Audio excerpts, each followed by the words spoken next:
running from the police. Never a good idea.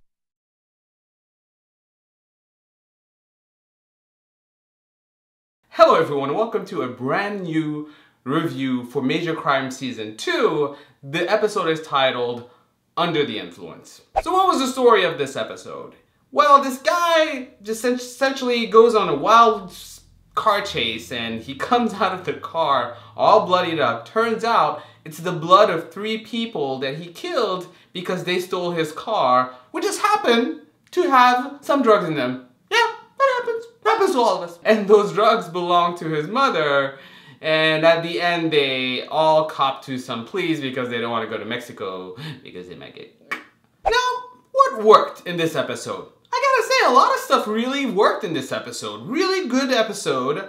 First thing I have to mention was the car chase itself. Just a lot of energy and a lot of moving things, and I don't know what to say. It was fun. It was a fun Major Crimes episode. I'm not a huge fan of car chase, but I thought this was pretty cool. I also thought the suspect at first was kind of badass. Just wouldn't say a word, just kept it in, and then one word. Avocado.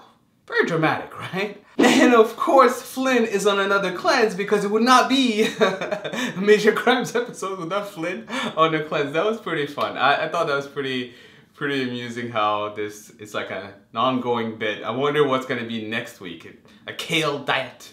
Kale is pretty delicious actually. You might, if you haven't tried it, try it. It's pretty cool. I also kind of like the whole Aimee and Jason storyline. I always thought Sykes was just a little bit too stereotypical, always, you know, sucking up to the bosses. It's kind of nice to see that she's getting a love interest. So that's pretty cool. I don't know if it's just sort of a one-time thing in the season or if it's going to be a sort of a recurring storyline. That might be pretty interesting.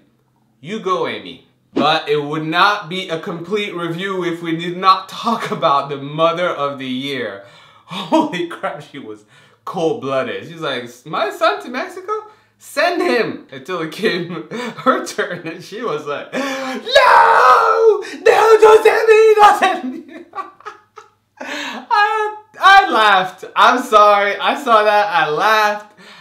I know it wasn't meant to be funny, but it was kind of funny. I don't know. It was a fun moment. So, on to what didn't work, which I have to admit, nothing. I mean, I could nitpick on a few things here and there, but overall, nothing didn't work in this episode. Don't have anything to complain about.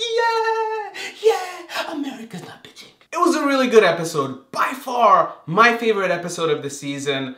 Really had a lot of things going for it. A lot of action, a lot of intrigue, a lot of humor. Just a good Major Crimes episode like you want one to be. Anyways, that's what I thought of the episode. What did you think of the episode? Comment below and let me know. And of course, if you like this video, don't be shy. Tell me. All you gotta do is hit that like button, add it to your favorites, tweet me on Twitter and say, hey, I just watched the review and it was awesome or cool or I hated it. Don't say that. I can't deal with criticism. And if you happen to be new to this channel, subscribe to it. It's gonna be fantastic. We got a lot of videos coming up, guys. You're gonna have a lot of fun. That's all for me, guys. Thank you so much for watching. Until next time, bye.